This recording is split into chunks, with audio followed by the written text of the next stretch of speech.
മുഖ്യമന്ത്രിയുടെ വാർത്താ സമ്മേളനം ആരംഭിക്കാൻ പോകുന്നു. അതിലേക്ക്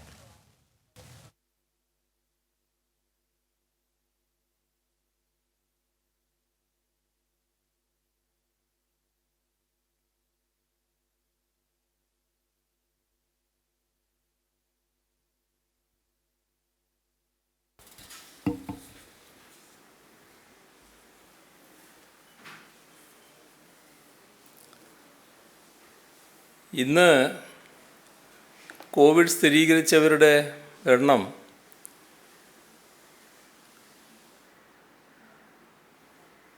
11,361. ആകെ 1,11,124 പരിശോധനയാണ് നടന്നത്. ഇന്നത്തെ മരണസംഖ്യ 90 ആണ്. ഇപ്പോൾ 1,07,682 പേരാണ് ചികിത്സയിലുള്ളത്. കഴിഞ്ഞ 3 ദിവസങ്ങളിലെ ശരാശരി ടെസ്റ്റ് പോസിറ്റിവിറ്റി നിരക്ക് 11.5%. ഏറ്റവും ഉയർന്ന നിരക്ക് മലപ്പുറം ജില്ലയിലാണ്, 13.8%. 8.8% കോട്ടയത്താണ് ഏറ്റവും കുറഞ്ഞ ടെസ്റ്റ് പോസിറ്റിവിറ്റി നിരക്ക്. കോട്ടയത്തിന് പുറമെ ആലപ്പുഴ, കണ്ണൂർ, കോഴിക്കോട് ജില്ലകളിൽ TPR 10%-ലും താഴെയാണ്. ബാക്കി 10 ജില്ലകളിലും 10 മുതൽ 13.8% വരെയാണ് നിരക്ക് കാണിക്കുന്നത്.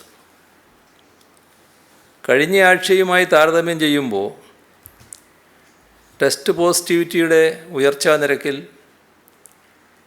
15% കുറവ് വന്നിട്ടുണ്ട്. കേസുകളുടെ വളർച്ചാ നിരക്കിൽ 42% കുറവ് വന്നിട്ടുണ്ട്. ജൂൺ 11, 12, 13 ദിവസങ്ങളിലെ പുതിയ കേസുകളുടെ ശരാശരി എണ്ണത്തേക്കാൾ 4.2% കുറവ് കഴിഞ്ഞ 3 ദിവസങ്ങളിൽ ഉണ്ടായിട്ടുണ്ട്. ആക്റ്റീവ് കേസുകളുടെ എണ്ണത്തിൽ 14.43% കുറവാണുണ്ടായത്. 10.04% കുറവ് ടെസ്റ്റ് പോസിറ്റിവിറ്റി നിരക്കിലും ഉണ്ടായിട്ടുണ്ട്. 40 ദിവസത്തോളം നീണ്ട ലോക്ക്ഡൗണിനെ തുടർന്ന് രോഗവ്യാപനത്തിൽ വന്ന കുറവ് കണക്കിലെടുത്ത് ഇളവുകൾ വരുത്തി നമ്മുടെ സംസ്ഥാനം മുന്നോട്ട് പോവുകയാണ്. ടെസ്റ്റ് പോസിറ്റിവിറ്റി നിരക്കിൻ്റെ അടിസ്ഥാനത്തിൽ തദ്ദേശഭരണ സ്ഥാപനങ്ങളെ തരംതിരിച്ച് അതിനനുസൃതമായ നിയന്ത്രണങ്ങളാണ് നടപ്പാക്കുന്നത്.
കോവിഡ് സാഹചര്യത്തിൽ മാനസിക സംഘർഷം അനുഭവിക്കുന്നവരെ കണ്ടെത്തി പരിചരണം ലഭ്യമാക്കുന്നതിനുള്ള പ്രത്യേക പദ്ധതിയായ ഒറ്റക്കല്ല കൂടെയുണ്ട് കോട്ടയം നാളെ തുടങ്ങുകയാണ്. കോവിഡ് മരണങ്ങൾ, രോഗബാധ, ആശുപത്രിവാസം, സമ്പർക്കവിലക്ക്, ലോക്ക്ഡൗൺ തുടങ്ങിയവ നിരവധി ആളുകൾക്ക് മാനസിക സംഘർഷങ്ങൾക്ക് കാരണമാകാൻ ഇടയുള്ള സാഹചര്യത്തിലാണ് ജില്ലാ ദുരന്ത നിവാരണ അതോറിറ്റി ഇത്തരമൊരു പദ്ധതി നടപ്പാക്കുന്നത്. വാർഡ് തല സമിതികൾ, പ്രൊഫഷണൽ കൗൺസിലർമാർ, 500ഓളം സോഷ്യൽ വർക്ക് ബിരുദാനന്തര ബിരുദ വിദ്യാർത്ഥികൾ, ഇവരുടെ എല്ലാം സേവനം ഇതിനായി പ്രയോജനപ്പെടുത്തും. ലോക്ക്ഡൗൺ നിയന്ത്രണങ്ങളിൽ ഇളവ് വരുത്തുന്നതിനർത്ഥം ഇവിടെ കോവിഡ് നിലവിലില്ല എന്നല്ല. നിയന്ത്രണങ്ങളിൽ അയവ് വന്നതോടെ ചില സ്ഥലങ്ങളിൽ ജാഗ്രതക്കുറവുണ്ടാകുന്നതായി ശ്രദ്ധയിൽപ്പെട്ടിട്ടുണ്ട്. പോലീസിൻ്റെ നിർദ്ദേശം മറികടക്കുക, വാക്തർക്കങ്ങളിൽ ഏർപ്പെടുക, അപൂർവം ചില സ്ഥലങ്ങളിൽ അതിനപ്പുറവും കടക്കുക.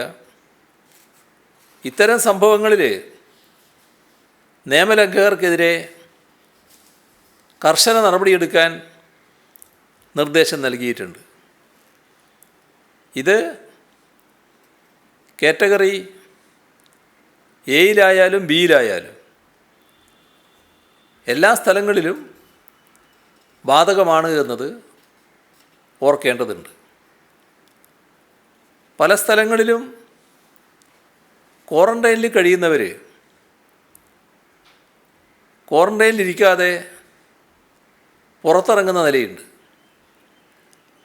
ഇങ്ങനെ പുറത്തിറങ്ങുന്നവരെ കണ്ടെത്തി കൗൺസിലിംഗ് നൽകി വീടുകളിലേക്ക് മടക്കി അയക്കുന്ന രീതിയാണ് ഇതേവരെ പോലീസ് സ്വീകരിച്ചു വന്നത്. ചില സ്ഥലങ്ങളിൽ നിയമാനുസൃതമുള്ള പിഴയും ഈടാക്കിയിട്ടുണ്ട്. അപ്പോൾ ക്വാറൻ്റൈൻ ലംഘിക്കുന്നത്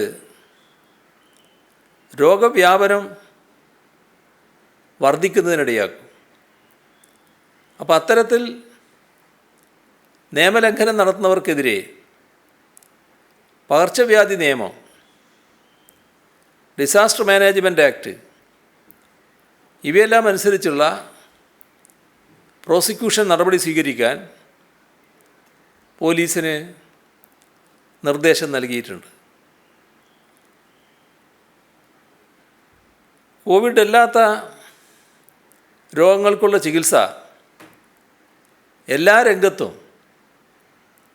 ആരംഭിച്ചു വന്ന ഘട്ടത്തിലാണ് രണ്ടാം തരംഗം വന്നത്.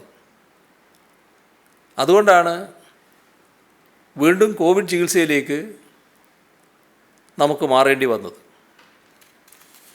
നേരത്തെ പറഞ്ഞതുപോലെ ഇനി നോൺ കോവിഡ് ചികിത്സ ആവശ്യമായ രീതിയിൽ ആരംഭിക്കുക തന്നെ വേണം. ഇതിൻ്റെ ഭാഗമായി മുഴുവൻ മെഡിക്കൽ വിദ്യാർത്ഥികളെയും ഡോക്ടർമാരെയും ഇതിനകം തന്നെ വാക്സിനേറ്റ് ചെയ്തിട്ടുണ്ട്. PG വിദ്യാർത്ഥികൾ, ഹൗസ് സർജന്മാർ എന്നിവർ ഇപ്പോൾ കോവിഡ് ഡ്യൂട്ടിയുടെ ഭാഗമായി പലയിടങ്ങളിലാണ്. അവരുടെ കോഴ്സ് പൂർത്തിയാക്കേണ്ടതുണ്ട്, പഠനം പൂർത്തിയാക്കണം. എങ്കിൽ മാത്രമേ അവരുടെ സേവനം ചികിത്സാരംഗത്ത് പൂർണ്ണതോതിൽ ഭാവിയിൽ ഉപയോഗിക്കാനാവും. അത് കണ്ടുകൊണ്ടുള്ള നടപടികൾ സ്വീകരിക്കാനാണ് ഉദ്ദേശിക്കുന്നത്. ബാങ്കുകളിൽ വലിയ തോതിലുള്ള തിരക്ക് അനുഭവപ്പെടുന്നുണ്ട്. യഥാർത്ഥത്തിൽ ബാങ്ക് ഇടപാടുകൾ ഒട്ടുമിക്കതും വീട്ടിലിരുന്ന് ഓൺലൈനായി നടത്താൻ കഴിയുന്നതാണ്. അത് പ്രോത്സാഹിപ്പിക്കണം. അതിലൂടെ ജനക്കൂട്ടം വലിയ തോതിൽ ബാങ്കുകളിലേക്ക് എത്തുന്നത് ഒഴിവാക്കാനാകും. ബാങ്കിൽ തന്നെ ബന്ധപ്പെടുന്നതിനുള്ള നമ്പർ പാസ്ബുക്കിലും ചെക്ക് ബുക്കിലുമൊക്കെ ഇപ്പോൾ ബാങ്ക് നൽകുന്നുണ്ട്. ആ നമ്പറിൽ വിളിച്ചാൽ എന്താണ് ചെയ്യേണ്ടത് എന്ന് ഇത്തരം കാര്യങ്ങളെക്കുറിച്ച് അറിയാത്തവർക്ക് ബാങ്കിൽ തന്നെ വിവരം ലഭിക്കും. ആ സഹായം സ്വീകരിക്കാൻ തയ്യാറാവുക. സഹായം വേണ്ടവർക്ക് മതിയായ രീതിയിൽ സഹായം നൽകാൻ ബാങ്കുകളും തയ്യാറാവുക. വിദേശത്ത് യാത്ര ചെയ്യേണ്ടി വരുന്നവരുടെ ഇവിടുത്തെ കോവിഡ് വാക്സിനേഷൻ നടത്തിയ സർട്ടിഫിക്കറ്റ്, അതിൽ ചില കുറവുകളിപ്പോൾ ചൂണ്ടിക്കാണിച്ചിട്ടുണ്ട്. അപ്പോൾ അടിയന്തരമായി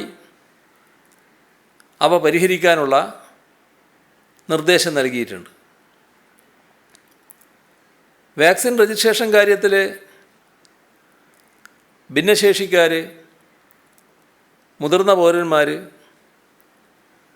കാഴ്ച പരിമിതിയുള്ളവർ, നിരക്ഷരർ, ഇവർക്കൊക്കെ മറ്റുള്ളവരുടെ സഹായം വേണ്ടി വരും. അപ്പോൾ വളണ്ടിയർമാർ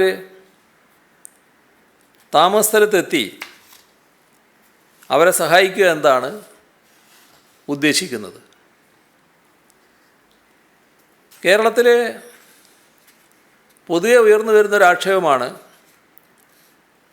വിദ്യാഭ്യാസ മേഖലയിൽ ഫീസ് അടച്ചില്ല എന്ന പേരിൽ ഓൺലൈൻ ക്ലാസ്സിൽ പ്രവേശിപ്പിക്കാത്ത സംഭവങ്ങൾ ഉണ്ടാകുന്നുവെന്നത്. അക്കാര്യത്തിൽ ഇടപെട്ട് ഇത്തരം വിദ്യാഭ്യാസ സ്ഥാപനങ്ങൾക്കെതിരെ പൊതുവിദ്യാഭ്യാസ വകുപ്പ് കർശനമായ നടപടിയെടുക്കണമെന്ന് നിർദ്ദേശം നൽകിയിട്ടുണ്ട്. PSC പരീക്ഷകൾ ഈ സാഹചര്യത്തിൽ മുടക്കമില്ലാതെ നടത്തുന്നതിനുള്ള ക്രമീകരണങ്ങൾ ഏർപ്പെടുത്തുന്നതാണ്. കഴിഞ്ഞ 24 മണിക്കൂറിനുള്ളിൽ സംസ്ഥാനത്ത് മാസ്ക് ധരിക്കാത്ത 7043 പേർക്കെതിരെ കേസ് രജിസ്റ്റർ ചെയ്തു. സാമൂഹ്യ അകലം പാലിക്കാത്തതിന് 4248 പേർക്കെതിരെ നിയമ നടപടി സ്വീകരിച്ചു. പിഴയായി 26,64,100 രൂപയാണ് കഴിഞ്ഞ ദിവസം ഈടാക്കിയത്. കോവിഡ് ബാധിച്ച് മരണപ്പെടുന്ന തൊഴിലാളികളുടെ ആശ്രിതർക്ക് ആനുകൂല്യമായി ESI കോർപ്പറേഷൻ ആശ്വാസ പദ്ധതി പ്രഖ്യാപിച്ചിട്ടുണ്ട്. അതനുസരിച്ച് 1948 ESI നിയമപ്രകാരം രജിസ്റ്റർ ചെയ്തിട്ടുള്ള തൊഴിലാളികളുടെ ആശ്രിത കുടുംബങ്ങൾക്കാണ് ആനുകൂല്യം ലഭിക്കുക. തൊഴിലാളിയുടെ വേതനത്തിൻ്റെ 90% വരെയുള്ള തുക ആശ്രിത കുടുംബങ്ങൾക്ക് നിശ്ചിത അനുപാതത്തിൽ വിഭജിച്ച് എല്ലാ മാസവും അവരുടെ ബാങ്ക് അക്കൗണ്ടിലേക്ക് നേരിട്ട് വിതരണം ചെയ്യുന്നതാണ് പദ്ധതി. ഇത് പ്രകാരം കുറഞ്ഞ ആനുകൂല്യം പ്രതിമാസം 1800 രൂപയായിരിക്കും. മരണപ്പെട്ട തൊഴിലാളിയുടെ ഭാര്യക്കോ ഭർത്താവിനോ വർഷത്തിൽ 120 രൂപ അടച്ചാൽ ESI ചികിത്സാ ആനുകൂല്യം ലഭിക്കും. 24/3/2020 മുതൽ മുൻകാല പ്രാബല്യത്തോടെ 2 വർഷത്തേക്കാണ് പദ്ധതി നടപ്പാക്കുക. പൊതുവെയുള്ള സഹായകാര്യങ്ങളാണ്. മാതൃഭൂമി മാനേജിംഗ് ഡയറക്ടറായിരുന്ന MB വീരേന്ദ്രകുമാറിൻ്റെ സ്മരണക്കായി കൽപ്പറ്റ ജനറൽ ആശുപത്രിയിൽ ഓക്സിജൻ ബെഡുകൾ സജ്ജീകരിക്കും. 62 കിടക്കകൾക്കുള്ള ഓക്സിജൻ പോർട്ടുകളാണ് മാതൃഭൂമി നൽകുന്നത്. കോവിഡ് മഹാമാരിയുടെ കാലത്ത് വയനാട്ടിലെ ആധുനിക ചികിത്സാ സംവിധാനങ്ങളുടെ അപര്യാപ്തത കണക്കിലെടുത്താണ് ഓക്സിജൻ പോർട്ടുകൾ നൽകുന്നത്. പോർട്ടുകൾ സ്ഥാപിച്ച് ഓക്സിജൻ കിടക്കകൾ സജ്ജീകരിക്കുന്ന പ്രവൃത്തി ആശുപത്രിയിൽ തുടങ്ങിയിട്ടുണ്ട്. കേരള NGO യൂണിയൻ ഡിജിറ്റൽ പഠന സൗകര്യമില്ലാത്ത വിദ്യാർത്ഥികൾക്ക്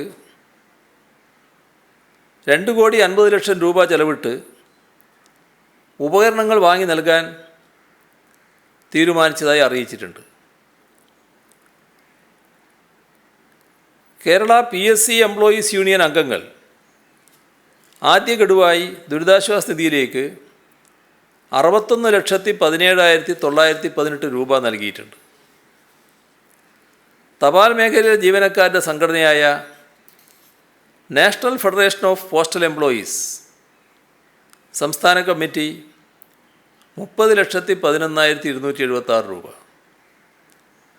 സർവീസിൽ നിന്ന് വിരമിച്ച സർക്കാർ കോളേജ് അധ്യാപകരുടെ കൂട്ടായ്മയായ Kerala government college retired teachers welfare association 28,85,000 രൂപ.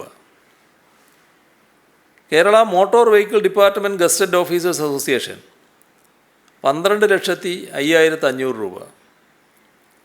സംസ്ഥാനത്തെ പൊതുമേഖലാ സ്വയംഭരണ സ്ഥാപനങ്ങളിലെ ഓഫീസർമാരുടെ സംഘടന സ്പാറ്റോ 12 ലക്ഷം രൂപ. കോഴിക്കോട് ജില്ലയിലെ DYFI തിരുവമ്പാടി ബ്ലോക്ക് കമ്മിറ്റി വിവിധ പ്രവർത്തനങ്ങളിലൂടെ ശേഖരിച്ച 8,11,952 രൂപ. നേമം ബ്ലോക്ക് പഞ്ചായത്ത് 8 ലക്ഷം രൂപ. ബാലരാമപുരം സർവീസ് സഹകരണ ബാങ്ക് 7,94,483 രൂപ. Association of Kerala water authority officers അംഗങ്ങൾ 6,48,500. ഇൻഫർമേഷൻ കേരളയിലെ ജീവനക്കാരുടെ union employees federation at information technology 5,93,173. Thiruvananthapuram Malayinkeezhu ഗ്രാമപഞ്ചായത്ത് 5 ലക്ഷം. പാപ്പനശ്ശേരിയിലെ Kerala clays and ceramics products limited ജീവനക്കാരുടെ വീതം ഉൾപ്പെടെ 5 ലക്ഷം. നാടക പ്രവർത്തകരുടെ സംഘടന നാടക് 3,58,102 രൂപ. All Kerala +2 lab assistant association 3 ലക്ഷം. വനിതാ ശിശുവികസന വകുപ്പിൻ്റെ കീഴിലുള്ള ICPSലെ എംപ്ലോയീസ് യൂണിയൻ 2 ലക്ഷം. വെഞ്ഞാറമ്മൂട് പുല്ലുംപാറ സർവീസ് സഹകരണ ബാങ്ക് 2 ലക്ഷം. ചേർത്തല താലൂക്കിലെ ചെറുകിട കയറുൽപ്പന്ന നിർമ്മാതാക്കളുടെ സഹകരണ സംഘം 2 ലക്ഷം. Association of Indian communist Portsmouth branch England 2 ലക്ഷം രൂപ. കുടുംബശ്രീ CDS ചിതറ 1,75,000. ശ്രീകണ്ഠപുരം റേഞ്ച് ചെത്തുതൊഴിലാളി യൂണിയൻ CITU 1,54,300. വണ്ടാഴി ഗ്രാമപഞ്ചായത്ത് ജീവനക്കാർ 6 ദിവസത്തെ ശമ്പളത്തിൽ നിന്ന് 1,14,630. കേരള ഗ്രാമപഞ്ചായത്ത് librarians association സമാഹരിച്ച 1,18,000. Bar association Vadakara 1,00,000. ഇത്രയും വിവരങ്ങളാണ് ഇന്ന് പങ്കുവെക്കാനുള്ളത്.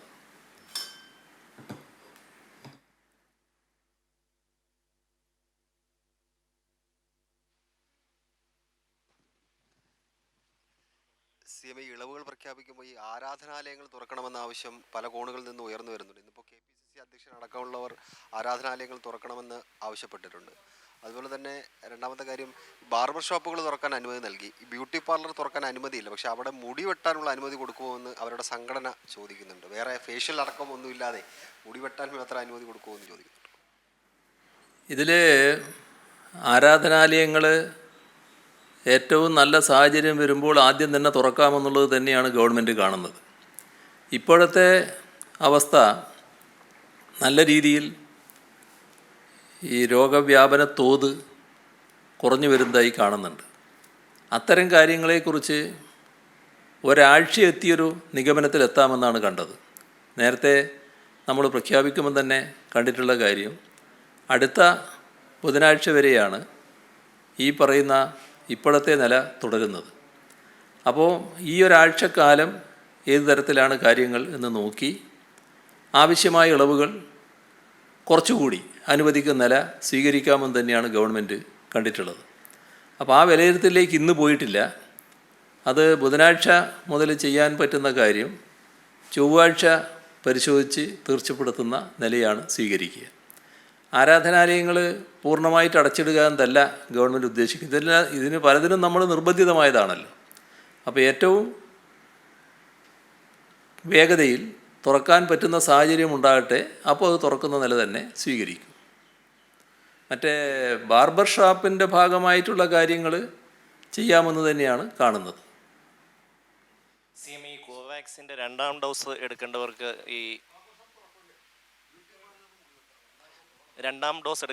ഇപ്പോൾ ഈ നമ്മുടെ ഈ ഇതിൽ സൈറ്റിൽ കയറിയിട്ട് കിട്ടുന്നില്ല പലർക്കും. വാക്സിൻ്റെ ക്ഷാമം കൊണ്ടാണോ അതോ എന്തെങ്കിലും?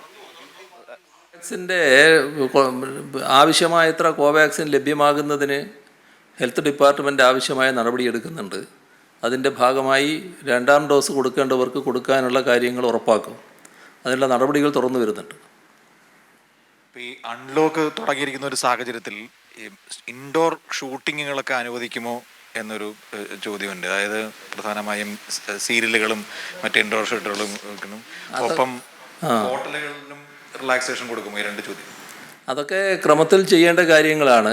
ഈ ഞാൻ പറഞ്ഞല്ലോ, ഒരാഴ്ച പിന്നിടുമ്പോൾ പരിശോധിച്ച് എന്തൊക്കെ ചെയ്യാൻ പറ്റുമെന്നത് നമുക്ക് തീരുമാനിക്കാവുന്നതാണ്. ഇപ്പോഴത്തെ അവസ്ഥയിൽ കഴിഞ്ഞ തവണ നമ്മൾ അളവ് അനുവദിക്കുമ്പോൾ ഷൂട്ടിങ്ങിന് ഈ പറഞ്ഞ കുറച്ചാളുകൾ മാത്രം പോരാതെ വരുന്നൊരവസ്ഥയുണ്ടാവും. അതുകൊണ്ടാണ് അതിൻ്റെ കാര്യങ്ങൾ ആലോചിക്കാതിരുന്നത്. എന്നാൽ കുറവ് വരുന്നുണ്ടെങ്കിൽ ഈ കാര്യങ്ങളും ഗൗരവമായി തന്നെ ആലോചിച്ച് തീരുമാനിക്കുന്ന നില ഉണ്ടാകും. ഹോട്ടലുകളുടെ കാര്യത്തിലും അതേ കാര്യം തന്നെയാണ് പറയാനുള്ളത്. CM മറ്റൊരു കാര്യമാണ്, എറണാകുളം ജില്ലയിലെ പോത്താനിക്കാട് ഒരു 16 വയസ്സുള്ള പെൺകുട്ടിയെ പീഡിപ്പിച്ച കേസിലെ പ്രതികളായി മാത്യു കുഴൽനാടൻ MLAയും യൂത്ത് കോൺഗ്രസും സംരക്ഷിക്കുന്നതായിട്ടൊരു ആരോപണം ഉയർന്നിട്ടുണ്ട്. ഇന്നിപ്പോൾ DYFI സംസ്ഥാന പ്രസിഡന്റ് വാർത്താ സമ്മേളനം നടത്തി ആക്ഷേപം ഉന്നയിച്ചിട്ടുണ്ട്. ഇതിനെങ്ങനെയാണ് കാണുന്നത്? ഒരു ജനപ്രതിനിധിയാണ് പോക്സോ കേസിലെ പ്രതിയെ സംരക്ഷിക്കുന്നത്. അല്ല, ഇക്കാര്യത്തിൽ നമ്മുടെ നാട്ടിൽ നിയമവാഴ്ച നല്ല രീതിയിൽ നടക്കുന്നൊരു സംസ്ഥാനമാണ്. ആർക്കും ഇത്തരം പ്രതികളെ അന്യായമായി സംരക്ഷിക്കാനാവില്ല. സംരക്ഷിക്കാൻ വിചാരിച്ചാലും നമ്മുടെ നാട്ടിലെ നിയമം നല്ല ശക്തമാണ്. അതിനാവശ്യമായ നടപടികൾ നിയമപാലകർ ഉറപ്പുവരുത്തുകയും ചെയ്യും. അതുകൊണ്ട് സംരക്ഷിക്കണമെന്ന് ആഗ്രഹിച്ച് എന്തെങ്കിലും തെറ്റായ കാര്യങ്ങൾ ചെയ്യുന്നുണ്ടെങ്കിൽ അതിനെ അടക്കം പ്രതിരോധിച്ചുകൊണ്ട് തന്നെ ആവശ്യമായ നടപടികൾ മുന്നോട്ട് പോകുമെന്നത് ഉറപ്പിക്കാവുന്നതാണ്. ഇത്തരം ഇരകളുടെ കാര്യത്തിൽ എപ്പോഴും അതിൻ്റേതായ പ്രാധാന്യത്തോടെ തന്നെ ഇടപെടുന്ന നിലപാടാണ് കേരള പോലീസ് സ്വീകരിച്ചിട്ടുള്ളത്. CM ഈ KPCCയുടെ അധ്യക്ഷനായിട്ടുള്ള K. സുധാകരൻ അടുത്തിടെ ഒരു വാരികയിൽ എഴുതിയിട്ടുള്ളത് താങ്കളുടെ ശ്രദ്ധയിൽപ്പെട്ടിട്ടുണ്ടാവും. താങ്കളെ പണ്ട് കോളേജ് വിദ്യാർത്ഥിയായിരുന്നപ്പോൾ മർദ്ദിച്ചിട്ടുണ്ടെന്നും അത് ഇപ്പോഴും അതെന്തോ ഒരു വലിയ സംഭവം എന്ന നിലയിലാണ് ഒരു പാർട്ടിയുടെ അധ്യക്ഷൻ, പാർട്ടിയെ നയിക്കുന്നയാൾ അതിപ്പോഴും അതിനെക്കുറിച്ച് വിവരിക്കുന്നതും. CM എങ്ങനെ കാണുന്നു അതിനെ? അദ്ദേഹത്തിന് ഏതെങ്കിലും തരത്തിലുള്ള സ്വപ്നം കാണുന്നതിനെ ഞാൻ തടയേണ്ടയാളല്ലല്ലോ. അതൊരു സ്വപ്നാടനത്തിൻ്റെ ഭാഗം മാത്രമാണ് ആ പറയുന്ന കാര്യങ്ങൾ. അന്നത്തെ ഞാനും അക്കാലത്തെ കെ സുധാകരനും അത് അദ്ദേഹത്തിൻ്റെ ഒരു സ്വപ്നം ഉണ്ടായിട്ടുണ്ടാവും, അല്ലെങ്കിൽ ഒരു മോഹം ഉണ്ടായിട്ടുണ്ടാവും, ഈ പിണറായി വിജയനെ ചവിട്ടി വീഴ്ത്തണമെന്ന്. പക്ഷേ അത് യാഥാർത്ഥ്യത്തിൽ വന്നാലല്ലേ, യഥാർത്ഥത്തിൽ സംഭവിച്ചാലല്ലേ അത് സംഭവിച്ചതായിട്ട് പറയാൻ പറ്റുക. എന്നോട് അദ്ദേഹത്തിന് ചിലപ്പോൾ രണ്ട് ഭാഗത്തായി പ്രവർത്തിക്കുന്നത് കൊണ്ട് ഒരു വിരോധപരമായ സമീപനമൊക്കെ ഉണ്ടായിട്ടുണ്ടാകും. അന്ന് ഇന്നത്തെ സുധാകരനല്ലല്ലോ, വിദ്യാർത്ഥിയായിട്ടുള്ള സുധാകരനല്ലേ. അതിൻ്റെ ഭാഗമായി ചിലപ്പോൾ എന്നെ കിട്ടിയാലൊന്ന് തല്ലാമെന്നും വേണമെങ്കിലൊന്ന് ചവിട്ടി വീഴ്ത്താമെന്നൊക്കെ മനസ്സിൽ കണ്ടിട്ടുണ്ടാവും. യഥാർത്ഥത്തിൽ സംഭവിച്ചതെന്താ? ഞാനതിൻ്റെ കാര്യങ്ങളിലേക്കൊന്നും പോകാൻ ആഗ്രഹിക്കുന്ന ഒരാളല്ല. പക്ഷേ ഈ തീർത്തും വസ്തുതാവിരുദ്ധമായ കാര്യങ്ങൾ പറയുമ്പോൾ എങ്ങനെയാണ് പറയാതിരിക്കുക എന്നുള്ളതാണ്. അതുകൊണ്ട് മാത്രം പറയുകയാണ്. ഇപ്പം നേരത്തെ നിങ്ങൾ ഇതല്ലാതെ ചോദ്യം എന്നോട് ചോദിച്ചിരുന്നു, സുധാകരനെ നിങ്ങൾക്ക് നല്ലതുപോലെ അറിയാലോ, എന്താണ് പ്രസിഡൻ്റ് ആയതിനെ പറ്റിയത്. ഞാൻ അന്ന് പറഞ്ഞ മറുപടി നിങ്ങൾ ശ്രദ്ധിക്കുന്നുണ്ടാവും. ആ പാർട്ടിയാണ് തീരുമാനിക്കേണ്ടത്, ആ പാർട്ടിക്ക് അദ്ദേഹമാണ് KPCC പ്രസിഡൻ്റ് ആകേണ്ടതെന്ന് തോന്നിയാൽ അദ്ദേഹത്തെ ആക്കുന്നു. അതിനെക്കുറിച്ച് ഞാനെന്ത് അഭിപ്രായം പറയാനാണ്? ഇതാണ് ഞാൻ പറഞ്ഞൊരാശയം വന്ന്. അത് സുധാകരനെക്കുറിച്ച് എനിക്ക് അറിയാത്തത് കൊണ്ടല്ല, ഞാനെന്തിനാണ് വേണ്ടാത്ത കാര്യങ്ങൾ വിളിച്ചു പറയേണ്ട കാര്യം? അതുകൊണ്ട് മാത്രമാണ് ഞാൻ പറയാതിരുന്നത്. ഈ പറയുന്ന കാര്യം ആ കാലത്ത് KSFൻ്റെ ഒരു സംസ്ഥാന ഭാരവാഹിയാണ് ഞാൻ. ഒരു ക്ലാസ് ബഹിഷ്കരണം ആഹ്വാനം ചെയ്തിരുന്നു. ക്ലാസ് ബഹിഷ്കരണം ആഹ്വാനം ചെയ്ത് അന്നൊരു പരീക്ഷയാണ്, ആ പരീക്ഷ എഴുതേണ്ട ആളാണ് ഞാൻ. നേരത്തെ ഇത്തരമൊരു പരീക്ഷാ ബഹിഷ്കരണം ആഹ്വാനം ചെയ്ത KSU നേതാവ്, അദ്ദേഹം കേരളത്തിലൊരു വളരെ പ്രധാനിയായിട്ടുള്ള ആളാണ്, ഞാൻ അദ്ദേഹത്തിൻ്റെ പേരൊന്നും ഇപ്പോൾ പറയുന്നില്ല. അദ്ദേഹം പരീക്ഷ എഴുതിയിരുന്നു. ആ പരീക്ഷ എഴുതിയെ വിമർശിച്ച ആളാണ് ഞാൻ. അതുകൊണ്ട് തന്നെ ഞാൻ ആ പരീക്ഷ എഴുതണ്ടെന്ന് വെച്ചു. പക്ഷേ എഴുതണ്ടെന്ന് വെച്ചാൽ എനിക്കെന്തെങ്കിലും അസുഖമായി പോയതുകൊണ്ട് പോയില്ല എന്നല്ലേ വരും. ഞാൻ കോളേജിൽ പോയി പരീക്ഷ എഴുതാതിരുന്നു. ഇതാണ് സംഭവിച്ചത്. ഞാൻ അവിടെ ഉണ്ട്, കോളേജ് ഉണ്ട്. ഇപ്പോൾ പരീക്ഷാ ബഹിഷ്കരണത്തിൻ്റെ ഭാഗമായുള്ള സമരം നടക്കുകയാണ്. ആ സമരം നടക്കുമ്പോൾ നമ്മുടെ KSF ആണെന്ന്, KSFൻ്റെ പ്രവർത്തകരും KSUക്കാരാണ് ഇതിനെ തടയാൻ വേണ്ടി വരുന്നത്. അങ്ങനെ ഒരു സെറ്റ് ഇതിൻ്റെ ഭാഗമായൊരു സംഘർഷത്തിലേക്ക് നീങ്ങുകയാണ്. ഞാൻ കോളേജ് വിട്ട സമയമാണത്, പരീക്ഷ എഴുതാൻ പോയതാണ്. അപ്പോൾ കോളേജ് വിട്ട ഒരാളെന്ന നിലക്ക്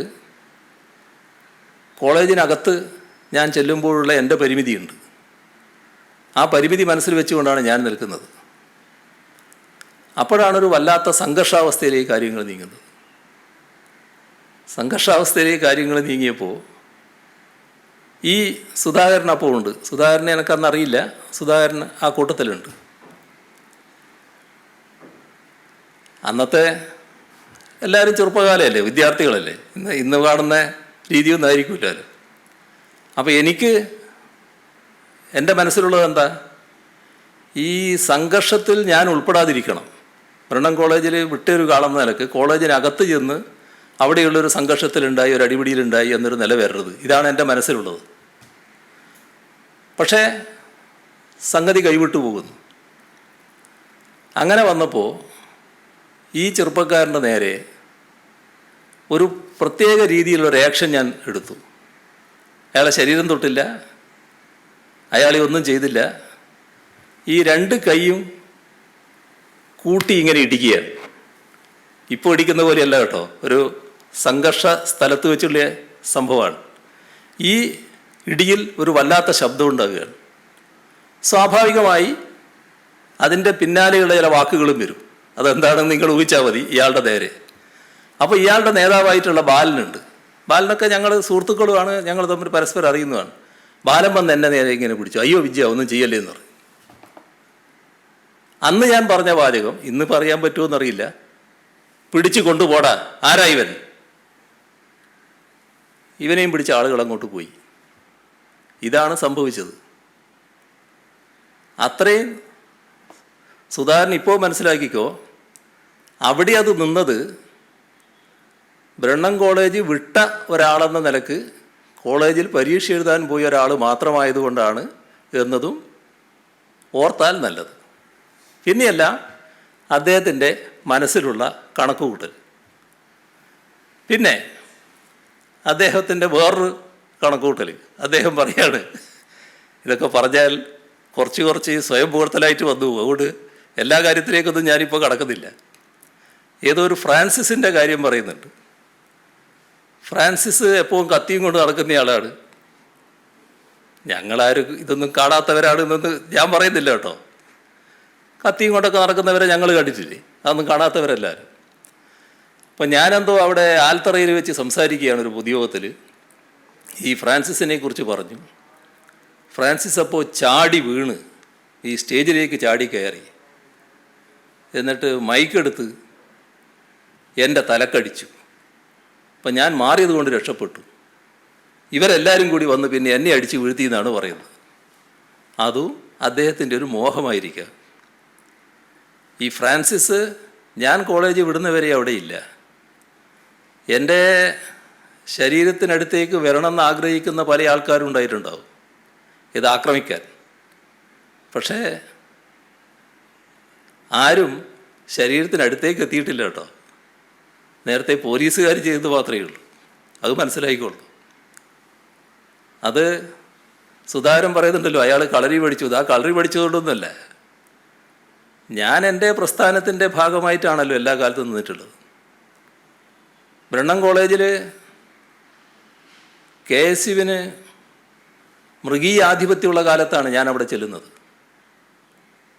അന്നത്തെ ഒരു വലിയ നിര എന്തിനും പോരുന്നവർ ഉണ്ടായിരുന്നു. സുധാകരനേക്കാളും തടിമെടുക്കുള്ളവരടക്കം. പേരുകളെല്ലാം എൻ്റെ നാക്കിൻ തുമ്പിൽ ഇങ്ങനെ വരുന്നുണ്ട്. അവരുടെ എല്ലാം മുമ്പിൽ കൂടി തന്നെയാണ് ഞാൻ പ്രവർത്തിച്ചു വന്നത്. അതിൻ്റെയൊക്കെ കഥകളുണ്ട്. ആ കഥകൾ അന്നത്തെ എൻ്റെ ഭാഗമായി ജീവിച്ചിരിക്കുന്ന ഒരുപാട് ആളുകളില്ലേ, എല്ലാവർക്കും അറിയാവുന്നതല്ലേ ഇതൊക്കെ. എങ്ങനെയാണ് ഇത്രയും പൊങ്ങച്ചം പറയാൻ പറ്റുന്നത്? എന്താവശ്യത്തിനാണിത് പറയുന്നത്? പിന്നെ ഞാനൊന്നും പറഞ്ഞില്ല. പക്ഷേ സുധാകരനെ പറ്റി സുധാകരൻ്റെ അനുയായികളായിട്ടുള്ളവർ അല്ല, സഹപ്രവർത്തകരായിട്ടുള്ളവർ, ഇപ്പോഴാണല്ലോ KPCC പ്രസിഡന്റ്, അതിനു മുമ്പിൽ സഹപ്രവർത്തകരായിട്ടുള്ളവർ പറഞ്ഞെന്താ? അതിലാണ് P. രാമകൃഷ്ണനെ ഓർക്കേണ്ടത്. P. രാമകൃഷ്ണൻ കണ്ണൂരിലെ കോൺഗ്രസിൻ്റെ പ്രസിഡൻ്റായിരുന്നു. അദ്ദേഹം പറഞ്ഞത്, ഞാനതൊന്നും പറയാൻ ആളല്ല കേട്ടോ, ഞാനൊന്നും പറയേണ്ട ആളല്ല. പക്ഷേ വല്ലാതെ പറഞ്ഞുകൊണ്ടിരിക്കുമ്പോൾ ഇതൊക്കെ സമൂഹം അറിയേണ്ടതില്ലേ, അതുകൊണ്ട് മാത്രം പറയുകയാണ് ഞാൻ. ഈ പറയുന്നത് ശരിയാണെന്നൊരു അഭിപ്രായവും എനിക്കില്ല. പക്ഷേ വല്ലാതെ ശബ്ദിച്ചുകൊണ്ട് വരുമ്പോൾ ചിലത് അങ്ങോട്ടും പറയണ്ടേ. ഞാനായിട്ട് പറയുന്നില്ല, രാമകൃഷ്ണൻ പറഞ്ഞത് ഓർക്കുക. രാമകൃഷ്ണൻ പറഞ്ഞ ഒരു വാചകം, പണമുണ്ടാക്കാൻ വേണ്ടി മാത്രമാണ് സുധാകരൻ രാഷ്ട്രീയ പ്രവർത്തനം നടത്തുന്നത്. പലരെയും കൊന്നു പണമുണ്ടാക്കി.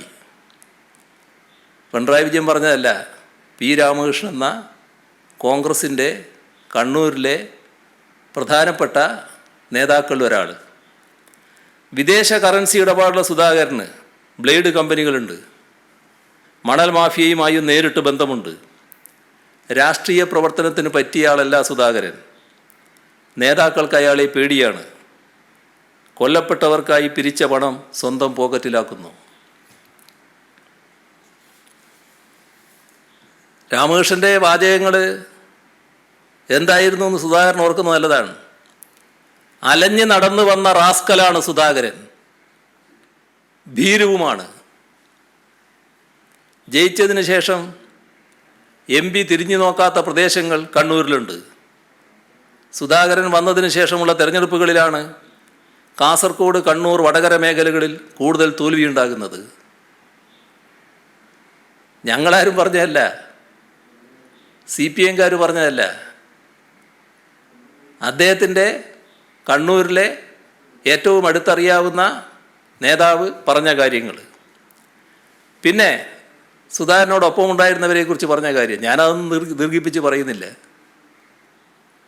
അതിൽ അദ്ദേഹം പുഷ്പരാജിൻ്റെ കാര്യം പറയുന്നുണ്ട്, പ്രശാന്ത് ബാബുവിൻ്റെ കാര്യം പറയുന്നുണ്ട്. അവരുടെ എന്തായിരുന്നു രീതികൾ എന്നത് പറയുന്നുണ്ട്. പ്രശാന്ത് ബാബു ആ കാലത്ത് പറഞ്ഞതിനെക്കുറിച്ച് രാമകൃഷ്ണൻ പറയുന്നുണ്ട്. പുഷ്പരാജും പ്രശാന്ത് രാജും എങ്ങനെ സുധാകരനെതിരായി വന്നു എന്നതിനെക്കുറിച്ച് പറയുന്നുണ്ട്. പുഷ്പരാജിനെ ആക്രമിച്ച് കാൽ തകർത്തതിനെപ്പറ്റി രാമകൃഷ്ണൻ പറയുന്നുണ്ട്. ഇതെല്ലാം പറഞ്ഞതിന് ശേഷം രാമകൃഷ്ണൻ പറയുന്നൊരു കാര്യം, DCC പ്രസിഡൻ്റായിരുന്ന ഘട്ടത്തിൽ തൻ്റെ ശവഘോഷയാത്രയും കോലം കത്തിക്കലും DCC ഓഫീസിൽ നിന്ന് പുറത്താക്കലും നടത്തിയ യൂത്ത് കോൺഗ്രസ്സുകാർ പാർട്ടിയെ നശിപ്പിക്കാനല്ലേ കൂട്ടുനിന്നത്?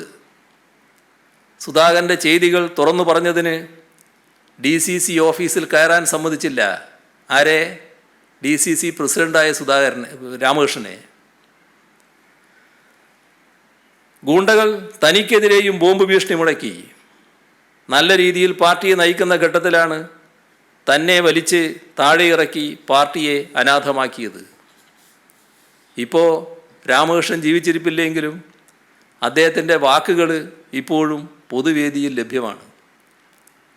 സുധാകരനോടൊപ്പം അതേ കളരിയിൽ പയറ്റിയ ഇപ്പോഴും ജീവിച്ചിരിക്കുന്ന മമ്പറം ദിവാകരൻ, നിങ്ങൾക്ക് പലർക്കും ഇതിനെക്കുറിച്ച് അറിയില്ല, അതുകൊണ്ടാണ് എനിക്ക് ചിരി വരുന്നത്.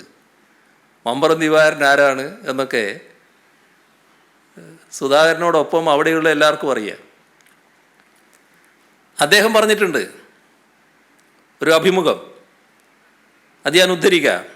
DCC അംഗം പുഷ്പരാജിൻ്റെ കാൽ ഗൂണ്ടകളെ ഉപയോഗിച്ച് അടിച്ച് തകർത്തതടക്കം ഒരുപാട് സംഭവങ്ങളുണ്ട്. തൻ്റെ പക്കലുള്ള ഫോട്ടോകളും തെളിവുകളും പുറത്തുവിട്ടാൽ കേരളത്തിൽ ഒരു കോൺഗ്രസ് പ്രവർത്തകനും സുധാകരനെ KPCC പ്രസിഡൻ്റാക്കണമെന്ന് പറയില്ല. എന്നിട്ട് അദ്ദേഹം വെളിപ്പെടുത്തുകയാണ്, ഇവർ രണ്ടാളും ഒരേ ശരീരക്കൂറുകാരായിരുന്നു. പക്ഷേ ദിവാകരൻ വെളിപ്പെടുത്തുകയാണ്, തലശ്ശേരി ഇന്ദിരാഗാന്ധി ആശുപത്രിയിൽ വെച്ച് തന്നെ കൊല്ലാനും ശ്രമം നടന്നതായി ആ ഇൻ്റർവ്യൂവിൽ ഈ മമ്പറം ദിവാകരൻ വെളിപ്പെടുത്തി. എന്നിട്ട് അദ്ദേഹം ചോദിച്ച കുറേ ചോദ്യങ്ങളുണ്ട്. അദ്ദേഹം ഇപ്പോഴും ജീവിച്ചിരിക്കുന്ന ആളാണല്ലോ. ആ ചോദ്യങ്ങളിൽ ഒന്ന്, DCC ഓഫീസിന് പിരിച്ച കോടികൾ എവിടെ? കണ്ണൂർ DCC ഓഫീസിനും കരുണാകരൻ സ്മാരക ട്രസ്റ്റിൻ്റെ പേരിൽ ചെറക്കൽ രാജാസ് സ്കൂൾ വാങ്ങാനും വേണ്ടി പിരിച്ചെടുത്ത കോടികൾ എവിടെ? കണ്ണൂരിൽ DCC ആസ്ഥാനം പുതുക്കിപ്പണിയാൻ പൊളിച്ചിട്ടിട്ട് 9 വർഷമായി. എത്ര തവണ പിരിച്ചിട്ടും കെട്ടിടം ഉയർന്നില്ല. കെട്ടിടം പൂർത്തിയാകാൻ ഇനിയും 30 ലക്ഷം വേണമെന്നാണ് പറയുന്നത്. അപ്പോൾ പലതവണയായി പിരിച്ച പണമെല്ലാം എവിടെ പോയി? ചെറക്കൽ സ്കൂൾ വാങ്ങാൻ സുധാകരൻ്റെ നേതൃത്വത്തിൽ ഗൾഫിൽ നിന്നുൾപ്പെടെ 30 കോടി രൂപയാണ് പിരിച്ചത്. സ്കൂൾ വാങ്ങിയതുമില്ല. ആ തുക എവിടെ? ഇനി സുധാകരൻ ബ്രണ്ണൻ കോളേജിൽ പഠിക്കുന്ന കാലം, ഞാനതിൽ കക്ഷിയല്ല, പക്ഷേ ഇന്ന് അദ്ദേഹത്തിൻ്റെ സമപ്രായക്കാരനും അന്ന് കോളേജിൽ പഠിച്ചിരുന്നതുമായ AK ബാലൻ, അദ്ദേഹം ഓർമ്മിച്ച് പറഞ്ഞ ചില കാര്യങ്ങളുണ്ട്, അതും മറന്നുപോണ്ട. 67-69 കാലത്ത് സപ്തകക്ഷി മുന്നണിയിൽ വിദ്യാഭ്യാസ മന്ത്രിയായിരുന്നല്ലോ CH മുഹമ്മദ് കോയ. അദ്ദേഹം ബ്രണ്ണൻ കോളേജ് കമ്മ്യൂണിറ്റി ഹാളിൻ്റെ ഉദ്ഘാടനം നിർവഹിക്കാൻ പോയി. ആ പുതുക്കിയ ഹാളിൻ്റെ ഉദ്ഘാടനത്തിന് ഇപ്പം ഞാൻ പോയപ്പോൾ, അതിൻ്റെ പിന്നീട് പുതുക്കൽ നടന്നു. ആ ഉദ്ഘാടനത്തിന് പോയപ്പോൾ സഖാവ് ബാലൻ എന്നോട്, അന്ന് സഖാവ് ബാലൻ നിയമമന്ത്രിയാണ്, അദ്ദേഹം എന്നോട് പറഞ്ഞു ഈ കാര്യം. ആ ചടങ്ങിൽ പങ്കെടുക്കാൻ വന്നപ്പോൾ CH മുഹമ്മദ് കോയക്കെതിരെ കരിങ്കൊടി കാട്ടി ചെരിപ്പെറിഞ്ഞു. ആ ചടങ്ങ് അലങ്കോലപ്പെടുത്താൻ ശ്രമിച്ചു. അന്ന് മുഹമ്മദ് കോയക്ക് പിന്തുണ പ്രഖ്യാപിച്ച് മുദ്രാവാക്യം മുഴക്കി ചടങ്ങ് സുഗമമായി നടത്താനായത് അന്നത്തെ ഈ പറഞ്ഞ AK ബാലൻ അടക്കമുള്ള പ്രവർത്തകരുടെ ഇടപെടലിൻ്റെ ഭാഗമായിട്ടാണ്. ഈ പറയുന്ന വീരവാദം മുഴക്കിയ സുധാകരൻ ആ സംഭവം ഇപ്പം മറന്നിട്ടുണ്ടാവില്ലല്ലോ. അർദ്ധനഗ്നനായി ആ കോളേജ് ചുറ്റിപ്പിച്ചില്ലേ അവര്? സുധാകരൻ്റെ ഈ അതിക്രമത്തെ തടയാൻ വേണ്ടി ഇറങ്ങിയ വിദ്യാർത്ഥികൾ നേരെ ഡ്രസ്സ് ഇട്ടുകൊണ്ടായിരുന്നോ നടന്നത് ബ്രണ്ണൻ കോളേജിൻ്റെ ചുറ്റും സുധാകരൻ? അപ്പോൾ വലിയ പൊങ്ങച്ചം പറഞ്ഞതുകൊണ്ട് കാര്യമില്ല. പിന്നെ പല മോഹങ്ങൾ സുധാകരൻ ഉണ്ടായിട്ടുണ്ട്. ഒരു ദിവസം കാലത്ത് എൻ്റെ വീട്ടിൽ സുധാകരൻ്റെ അടുത്തൊരു സുഹൃത്ത്, ഈ മമ്പറം ദിവാകരനെ പോലെ തന്നെയുള്ള മറ്റൊരു സുഹൃത്ത്, ഇവരെല്ലാം ഒരേ കാലത്താണല്ലോ, എൻ്റെ അതേ പ്രായമല്ലെങ്കിലും വലിയ വ്യത്യാസം ഞങ്ങൾ തമ്മിലില്ലല്ലോ. ആ സുഹൃത്ത് എൻ്റെ അടുത്ത് വരികയാണ്, വീട്ടിൽ വരികയാണ്, നന്ന കാലത്താണ്. അപ്പം എനിക്കൊരാശ്ചര്യം, ഇതെന്താ കഥ? ഇയാൾ സാധാരണ അങ്ങനെ വരേണ്ട ഒരാളല്ല. അയാൾ വലിയ രാഷ്ട്രീയ ശത്രുവായി നിൽക്കുന്ന ഒരാളാണ്. കണ്ണൂരിൻ്റെ ഒരു രീതിയുണ്ടല്ലോ, അത് വെച്ച് എന്താ വന്നതെന്ന് എനിക്കൊരാശ്ചര്യമായി. അപ്പോൾ അയാൾ തന്നെ തുടങ്ങുകയാണ്, ഇപ്പം അദ്ദേഹം മരിച്ചുപോയി, അതുകൊണ്ട് മാത്രമല്ല, പേര് ഞാൻ പറയുന്നില്ല. അദ്ദേഹം സുധാകരൻ്റെ ഒരു ഫൈനാൻസിയർ കൂടിയായിരുന്നു. അപ്പോൾ അദ്ദേഹം എന്നോട് പറഞ്ഞു, ഞാൻ വന്നതിൽ നിങ്ങൾക്ക് ആശ്ചര്യം ഉണ്ടാവും. ഞാൻ പറഞ്ഞു, അതെ അതുണ്ട്, എന്താ നിങ്ങൾ വന്നത്? അത് ഞാൻ പറയാമെന്ന് പറഞ്ഞു. അത് വളരെ രഹസ്യമായിട്ട് പറയേണ്ടതാണ്. ആയിക്കോട്ടെ എന്ന് പറഞ്ഞു. ആ വീട്ടിൽ ഞാൻ മാത്രമേ ഉള്ളൂ, അന്നേരം പറയാണ്. വീട്ടിൽ എൻ്റെ ഭാര്യയും 2 കുഞ്ഞുങ്ങളും ഉണ്ട്. അപ്പോൾ പറയാണ്, നിങ്ങൾ വളരെ ശ്രദ്ധിക്കേണ്ടതുണ്ട്. അപ്പോൾ ഞാൻ ചിരിച്ചു. അത് അല്ല, നിങ്ങൾ ചിരിക്കുക ചെയ്യാതെ എനിക്കറിയാം, അതല്ല ഞാൻ പറയുന്നത്. ഈ സുധാകരൻ ഞങ്ങൾ സുഹൃത്തുക്കളൊക്കെ തന്നെ, പക്ഷെ ഒരു വലിയ പ്ലാനുമായിട്ടാണ് നടക്കുന്നത്. ഞാൻ ചോദിച്ചെന്താ? നിങ്ങളെ കുട്ടികളെ തട്ടിക്കൊണ്ടുപോകാനുള്ള പരിപാടിയുണ്ട്. ഞാൻ സുധാകരനോട് പറഞ്ഞിട്ടുണ്ട്, സുധാകരന് വരുന്ന വലിയ സുഹൃത്തുക്കളാണ് ഇവർ തമ്മിൽ. ഇത് പഞ്ചാബൊന്നും അല്ല കേട്ടോ, വേണ്ടാത്ത കാര്യത്തിനൊന്നും മെനക്കെടരുത്. അങ്ങനെ വന്നാൽ ഇവിടെ കത്തും, വേണ്ടാത്ത ഒരു പണിയും ചെയ്യരുത് എന്ന് ഞാൻ പറഞ്ഞിട്ടുണ്ട്. പക്ഷേ അവൻ്റെ ഒരു രീതി വെച്ചാൽ എനിക്കൊരു വിശ്വാസം വരുന്നില്ല, അതുകൊണ്ടാണ് നിങ്ങളെ അറിയിക്കുന്നത്. അപ്പോൾ ഞാൻ അയാളെ പേര് വിളിച്ചു. ഞാൻ പറഞ്ഞു, അതേ, ഞാനെന്താ അതിൽ ചെയ്യാൻ പറ്റുക? ഇതിപ്പോൾ എനിക്ക് ആരോടെങ്കിലും പറയാൻ പറ്റുമോ? വരുന്നിടത്ത് കാണാം, അത്രയല്ലേ, മറ്റൊന്നും പറയാൻ പറ്റില്ലല്ലോ. നിങ്ങൾ ആലോചിക്കണം, എനിക്ക് എൻ്റെ ഭാര്യയോട് പറയാൻ പറ്റുമോ? പിന്നെ ഭാര്യയ്ക്ക് മനസ്സമാധാനമുണ്ടോ? കുട്ടികളെയും കൊണ്ട്, ആ 2 കുട്ടികളുടെയും കൈയും പിടിച്ച് സ്കൂളിൽ പോകുന്ന കാലം അത്. തലശ്ശേരി സെൻറ്റ് ജോസഫിൽ മകൻ പോകുന്നു, മകള് അവിടുത്തെ കോൺവെൻറ്റ് പോകുന്നു. സെൻറ്റ് ജോസഫിൽ ഭാര്യ പഠിപ്പിക്കുന്നു. ആ 2 കുട്ടികളെയും കൈയും പിടിച്ചാണ് ബസ് ഇറങ്ങിയാൽ കൈ പിടിച്ച് പോകേണ്ടത്. ആരോടെങ്കിലും പറയാൻ പറ്റുമോ? ആരോടും ഞാൻ പറയാൻ പോയില്ല, ഒരാളോടും പറഞ്ഞില്ല. ഇതെല്ലാം കടന്നു വന്നതാണ്. മോഹങ്ങൾ പലതുണ്ടായിട്ടുണ്ടാവും. ആ മോഹങ്ങൾ കൊണ്ടൊന്നും വിചാരിക്കുന്നത് പോലെ വിജയനെ വീഴ്ത്താൻ കഴിയില്ല എന്നത് ഇതേവരെയുള്ള സുധാകരൻ്റെ അനുഭവമാണ്. പിന്നെ രാഷ്ട്രീയ നിലപാട്, അദ്ദേഹം 3 വർഷങ്ങൾക്ക് മുൻപ് പറഞ്ഞ കാര്യമുണ്ട്. ഇപ്പോൾ അവിടെ നിൽക്കുന്നുണ്ടോ എന്ന് എനിക്കറിയില്ല, എന്നാൽ അതിൻ്റെതായ ചില തികട്ടലുകൾ ഇപ്പോഴും വന്നിട്ടുണ്ട്. BJPയുമായി യോജിച്ചു പോകാൻ സാധിക്കുമെന്ന് എനിക്ക് തോന്നിയാൽ ഞാൻ പോകും, അതിൽ തർക്കമെന്താ? ഇപ്പോൾ പറയുന്നു കേരളത്തിലെ മുഖ്യ ശത്രു BJPയാണ് എന്ന്. അല്ല, BJP അല്ല, കേരളത്തിലെ കോൺഗ്രസിൻ്റെ മുഖ്യ ശത്രു CPIM ആണ് എന്ന്. അതല്ലേ സുധാകരൻ്റെ വാക്ക്? ഞാനന്ന് പറഞ്ഞല്ലോ നിങ്ങളോട്, എന്താണ് കോൺഗ്രസ് നേതൃത്വത്തിന് പറയാനുള്ളത്? ആരും പറയുന്നത് കേട്ടില്ല. കുറച്ച് നീണ്ടുപോയി, പറയാൻ പാടില്ലാത്ത പല കാര്യങ്ങളും പറഞ്ഞു. അതിലെനിക്ക് ദുഃഖമുണ്ട്. പക്ഷേ പറയാതിരിക്കുന്നത് ഇപ്പോഴെങ്കിലും ഔചിത്യമല്ല എന്നുള്ളത് കൊണ്ട് മാത്രമാണ് ഞാൻ പറഞ്ഞത്. ബാക്കി കാര്യങ്ങൾ നമുക്ക് പിന്നീട് പറയാം.